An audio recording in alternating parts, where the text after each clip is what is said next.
Okey, Assalamualaikum warahmatullahi taala wabarakatuh. Jadi pada petang ini Ustazah nak teruskan tajuk kita di dalam bahagian bab perkahwinan.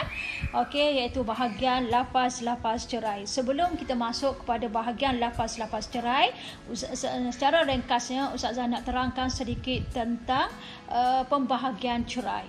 Okey, pada minggu lepas kita telah belajar pembahagian cerai terbahagi kepada 3. Salah satunya adalah cerai talak raj'i, yang kedua talak bain sugra, dan yang ketiga talak bain kubra.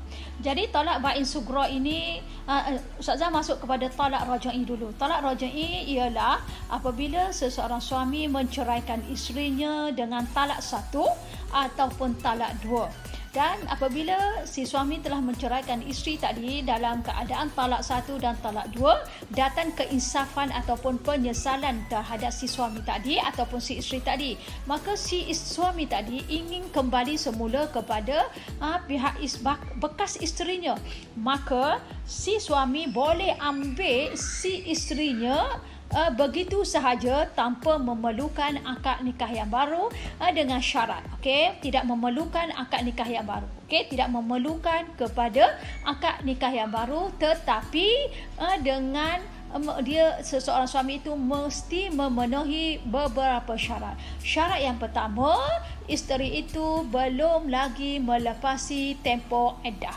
Maksudnya tempoh iddah dia belum tamat.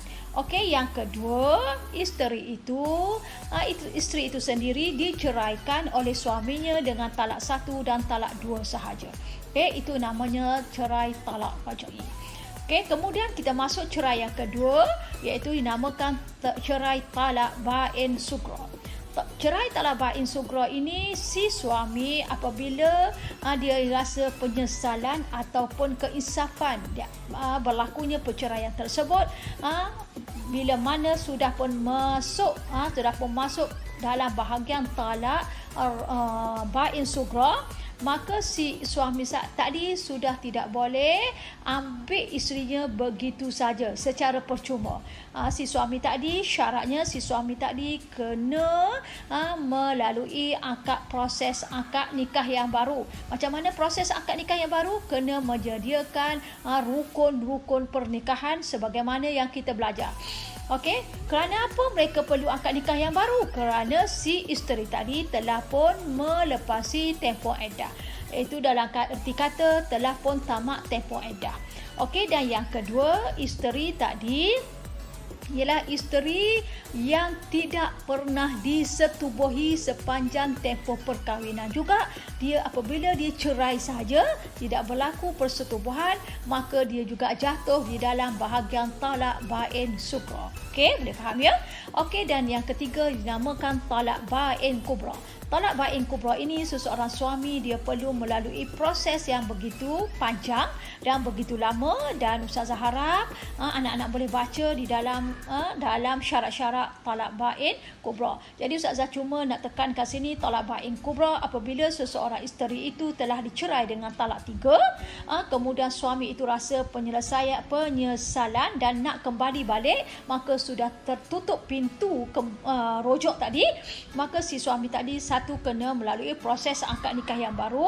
Yang kedua, syaratnya kerana apa kena melalui proses akad nikah yang baru? Kerana dia telah menceraikan isterinya dengan lafaz 3 kali walaupun dalam satu tempoh masa yang sama. Melafazkan cerai. Contohnya Ustazah kata, dia cakap dengan isteri dia, aku cerai kamu, aku cerai kamu, aku cerai kamu. Dalam tempoh yang sama, dalam masa yang sama, dalam waktu yang sama, tapi dia lafaz dengan lafaz 3 kali, mengulangi benda yang sama 3 kali, itu dinamakan talak bain kubra. Maka prosesnya apabila dia rasa menyesal, si isteri tadi kena kahwin dengan lelaki lain, kemudian melakukan persetubuhan dengan suami yang baru kahwin, kemudian apa? Kemudian dia mesti apabila telah dicerai mesti tunggu iddah dengan suami yang lain, tamat tempoh iddah dengan suami yang lain, barulah suami yang dahulu boleh kembali berkahwin dengan si perempuan tadi. Okey, kemudian kita masuk kepada bahagian lafaz. Okey, bahagian-bahagian lafaz cerai dia ada dua. Satu dinamakan lafaz soreh dan yang kedua dinamakan lafaz kinayah. Apa maksud lafaz soreh, lafaz kinayah? Iaitu lafaz cerai yang telah diucapkan oleh si suami kepada si isteri apabila berlakunya pergaduhan, berlakunya masalah-masalah tertentu yang sampai ke arah suaminya mengucap kalimah cerai. Jadi dalam kalimah cerai ini, sebagaimana yang Ustazah bincangkan minggu lepas, kalimah cerai ini boleh berlaku di mana-mana, boleh berlaku dalam apa-apa situasi. Okey, jadi dalam apa-apa situasi itulah yang kita nak belajar pada hari ini, cara suami melafazkan cerai tersebut. Okey, cerai yang pertama.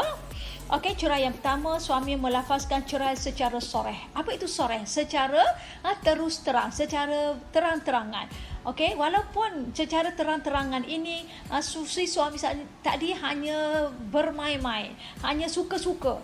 Bukannya kerana dendam, bukannya kerana marah, bukannya kerana benci, bukannya kerana pergaduhan dan juga sebagainya, tetapi walaupun dalam keadaan suka-suka dia melafazkan cerai soreh ini, maka cerai soreh ini akan jadi sah dan akan jatuhlah talak ke atas isterinya. Macam mana? Iaitu dia menyatakan, dia melafazkan cerai itu berhadapan dengan isterinya, face to face. Okey, berhadapan dengan isterinya. Okey.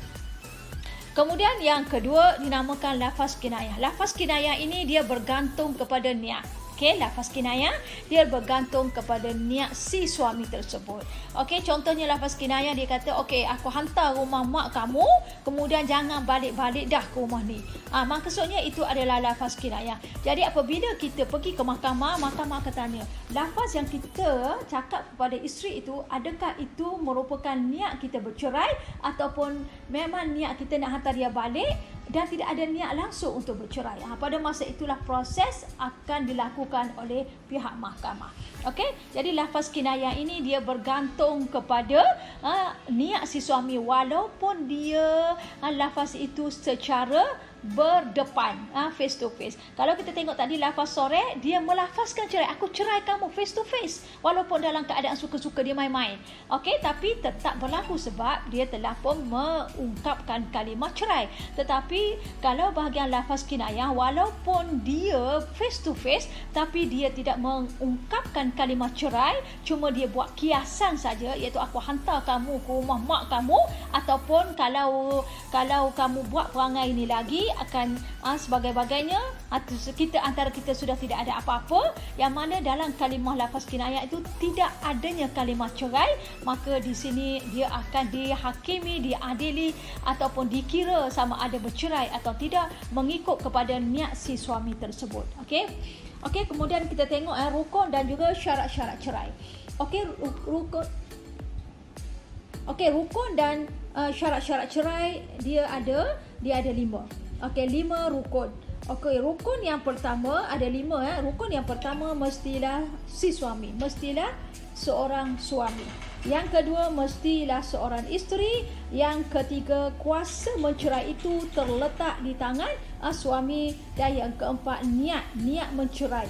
Okey, dan yang kelima adalah lafaz. Okey, jadi rukun yang pertama, syarat yang pertama kepada suami, mestilah suami itu seorang yang baligh. Okey, yang telah pun datang, yang telah pun baligh lah, yang seorang telah yang baligh, yang ada akal, berakal dan pilihan sendiri, bukan kerana dipaksa oleh orang lain, bukan kerana diancam ataupun diugut dan sebagainya. Okey, yang kedua mestilah isteri. Kalau ada suami, mestilah ada isteri kan. Jadi isteri itu mestilah isteri yang sah. Memang isteri kita, bukan kita nak tolong cerai isteri orang pula. Tapi isteri kita, isteri yang telah pun diijab kabulkan oleh kita sendiri. Yang ketiga, kuasa cerai memang terletak di tangan si suami. Si isteri tidak ada kuasa menceraikan si suami. Walaupun dia benci macam mana kepada suami dia, walaupun dia menyampah macam mana, walaupun dia berdendam macam mana, walaupun macam mana pun perasaan dia terhadap si suami dia, kuasa cerai itu tidak boleh dilafazkan oleh si isteri. Jadi si suami itu Allah bagi kuasa terhadap suami itu adalah kuasa mencerai. Sebab tu si isteri ini macam mana hebat pun dia di dalam masyarakat, walaupun hebatnya dia di hadapan suami dia, walaupun dia mempunyai pangkat yang tinggi, mempunyai ijazah yang tinggi, tetapi satu saja yang dia tidak boleh melawan kuasa seorang suami adalah kuasa cerai. Sebab tu isteri kena berhati-hati dalam masalah ini. Okey, yang keempat ialah niat. Niat iaitu tanpa paksaan menceraikan suami. Tidak ada paksaan, tidak ada siapa-siapa pun yang memaksa isteri diceraikan olehnya.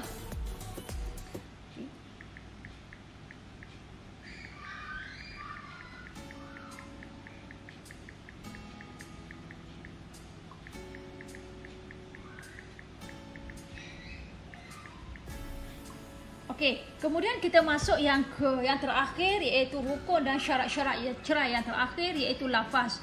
Lafaz itu sebagaimana yang Ustazah terang tadi, iaitu boleh berlaku perceraian, boleh berlaku boleh berlaku putusnya tali ikatan suami isteri itu disebabkan oleh dua keadaan. Satu keadaan melalui lafaz soreh dan satu lagi keadaan dalam lafaz kinayah sebagaimana yang telah pun diterangkan oleh Ustazah sebentar tadi. Okey, kemudian kita masuk kepada bahagian kesan talak. Kenapa Allah Subhanahu Wa Taala sangat marah apabila berlakunya perceraian, perpisahan di antara suami dan isteri? Kenapa? Apa hikmah? Apa fadilat Allah Subhanahu Wa Taala menyuruh kita bersabar dalam kita melaksanakan ataupun kita menjalani bahtera rumah tangga kita? Salah satunya dia memberi kesan yang sangat negatif kepada keluarga dan diri kita sendiri. Okey, satu kita tengok pada kesan talak.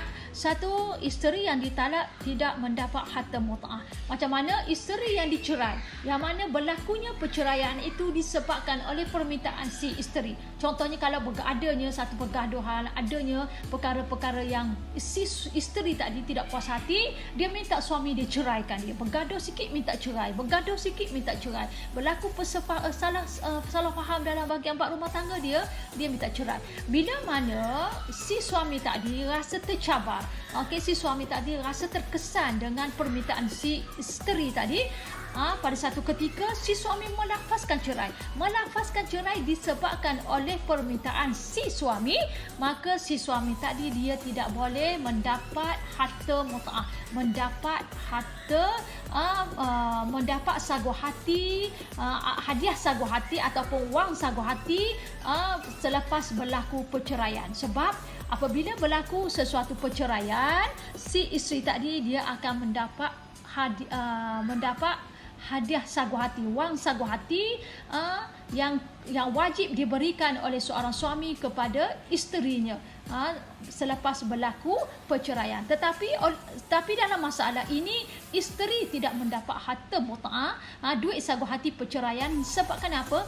Disebabkan oleh Ustazah ulang lagi, disebabkan oleh perceraian itu berlaku disebabkan oleh permintaan si isteri itu. Tapi kalau perceraian itu berlaku disebabkan oleh kehendak suami, kehendak suami dia yang melafazkan, ke isteri dia tidak minta berlaku perceraian, maka si isteri itu wajib mendapat hadiah sagu hati selepas berlakunya perceraian. Okey, yang kedua, kesan talak itu talak bain sugra perlu akad nikah yang baru. Perlu pada akad nikah yang baru. Sebab itu dalam bahagian bab perkahwinan kena adanya toleransi, kena adanya kerjasama, kena adanya saling faham memahami, kena adanya persefahaman, kena adanya perbincangan daripada hati ke hati. Sebab itu kita dalam bahagian bab rumah tangga kita tak boleh suami pendam perasaan, isteri pun pendam perasaan. Kita kena luah apa yang kita rasa dan kita kena bincang apa yang berlaku dalam rumah tangga.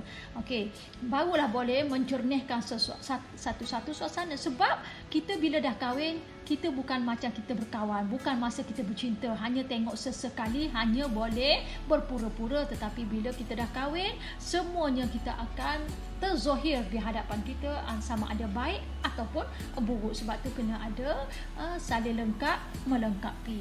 Okey, kemudian yang ketiga iaitu membahagikan harta perkongsian mengikut bahagian masing-masing.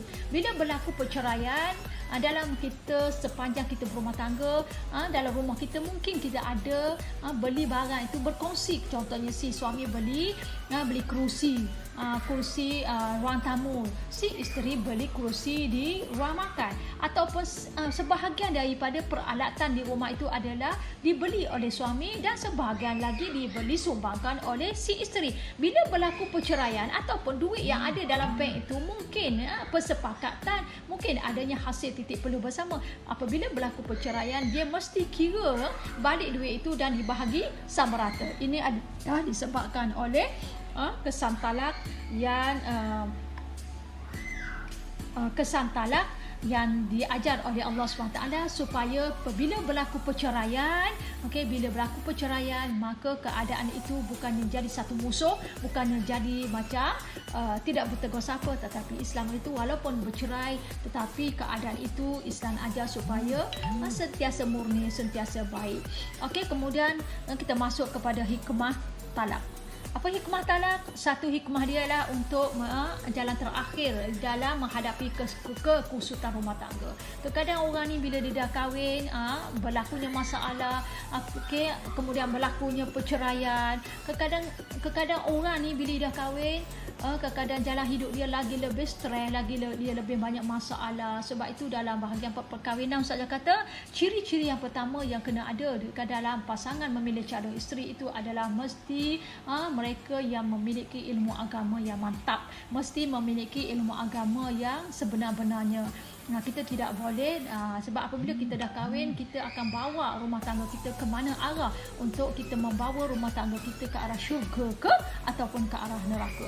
Tapi bila mana kita dah kahwin, kita sudah tidak boleh menyelamatkan rumah tangga kita lagi, dan memang kita dah tak boleh bertemu muka dengan pasangan kita. Jadi jalan yang terakhir yang Allah masih bagi kepada kita adalah bercerai. Jadi sebab tu Allah kata bercerai adalah suatu benda yang halal di sisi Allah, tetapi Allah sangat marah, Allah sangat murka, Allah sangat tidak suka. Yang kedua, hikmah bercerai juga boleh membina hidup baru kepada pasangan tersebut. Mungkin pasangan yang pertama yang dia pilih itu tidak serasi dengan dia. Sebab tu orang kata berkawan tidak semestinya sampai kepada perkahwinan. Mungkin bila kahwin dia tidak indah sebagaimana yang dia impikan ketika dia berkawan. Jadi bila dia kahwin, dia tidak boleh membina kehidupan yang lebih bagus, lebih baik. Maka jalan penyelesaian terakhir bercerai dan masing-masing membina kehidupan masing-masing. Mungkin lebih baik selepas bercerai. Yang ketiga, sebagai pengajaran daripada kesilapan yang lampau. Sebab itu bila kita dah bercerai, tidak boleh dikata tidak ada ruang langsung untuk kita rujuk balik berkahwin semula. Mungkin ada ruang balik, tetapi di situ kita boleh berfikir kesalahan, kesilapan sepanjang kita melayari bahtera rumah tangga, kemudian kita membina dan kita menyambung balik rumah tangga itu menjadi rumah tangga yang lebih harmoni dan juga lebih bagus.